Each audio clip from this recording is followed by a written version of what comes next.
Merci Madame la Présidente. Monsieur le Ministre, Madame la Ministre, vous nous présentez aujourd'hui le projet de loi de financement de la sécurité sociale pour 2020. Ce projet de loi traduit la volonté du Président de la République de poursuivre la valorisation du travail tout en soutenant les publics les plus vulnérables. Il met également en œuvre la réforme de notre système de santé et renforce la logique de prévention. Enfin, il traduit la volonté de modernisation et de simplification de notre système de protection sociale, très attendu par nos concitoyens. Le PLFSS est un texte budgétaire. Il convient donc de s'arrêter sur les grands équilibres financiers de la sécurité sociale.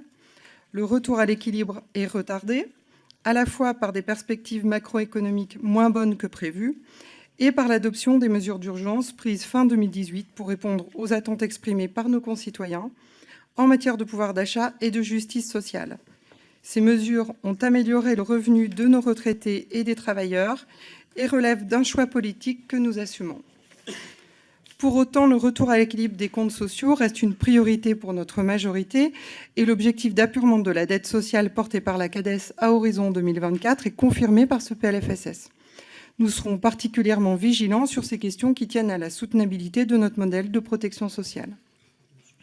Les commissaires aux affaires sociales du groupe La République En Marche tiennent particulièrement à saluer l'apparition dans le PLFSS d'une grande mesure de solidarité avec l'indemnisation du congé de proche aidant.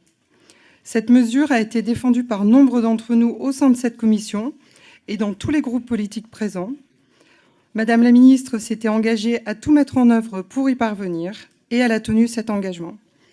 Demain, nos concitoyens qui suspendent leur activité professionnelle pour venir en aide à un proche dépendant, malade ou handicapé bénéficieront de la solidarité nationale à travers une indemnité journalière jusqu'à une durée de 3 mois. C'est un pas en avant considérable pour les aidants, dont nous savons qu'ils seront de plus en plus nombreux compte tenu du vieillissement de la population. Ce PLFSS marque également la tenue d'une autre promesse, celle du Président de la République de lutter contre le non-versement des pensions alimentaires. Lors du grand débat national, cette problématique est apparue de façon criante et c'est pourquoi la mise en œuvre du service de recouvrement apportera à la fois une plus grande protection de ces familles, bien souvent monoparentales, ainsi que l'apaisement dans les relations entre les parents séparés au bénéfice des enfants. Nous saluons également les mesures de justice sociale, telles que l'indexation des retraites de moins de 2 000 € sur l'inflation, la revalorisation des prestations sociales, ainsi que la poursuite de la revalorisation exceptionnelle des minima sociaux. Nous souhaitons en effet que les publics vulnérables soient véritablement protégés par la solidarité nationale. Nous croyons dans l'émancipation sociale par le travail, et c'est pourquoi nous saluons les mesures qui permettent à nos concitoyens de bénéficier des fruits de leur activité professionnelle, en particulier la reconduction de la prime exceptionnelle, ainsi que l'amélioration du cumul entre pension d'invalidité et revenus professionnels.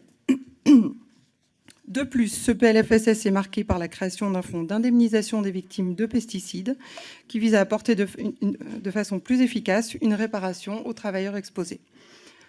En matière de santé, ce PLFSS met en œuvre la transformation de notre système de santé pour le renforcement d'une offre de soins de proximité, mieux coordonnée entre les différents acteurs et plus adaptée aux réalités des territoires.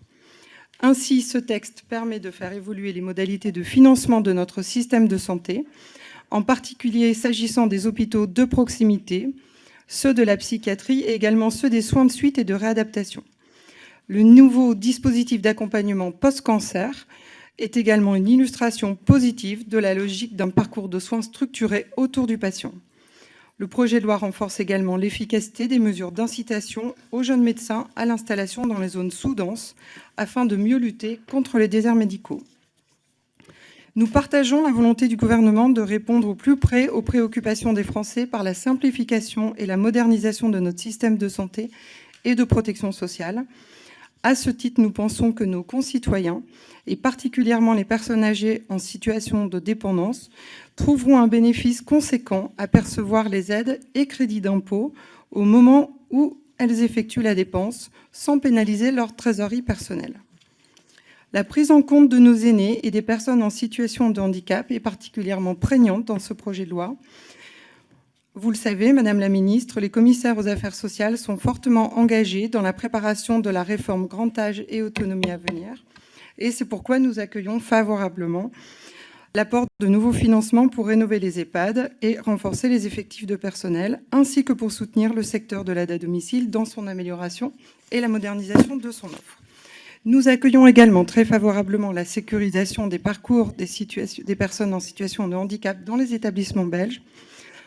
Je vous demande de conclure, Madame le Au regard de l'ensemble de ces éléments, les députés du groupe La République En Marche expriment leur soutien à ce projet de loi de financement de la sécurité sociale pour 2020.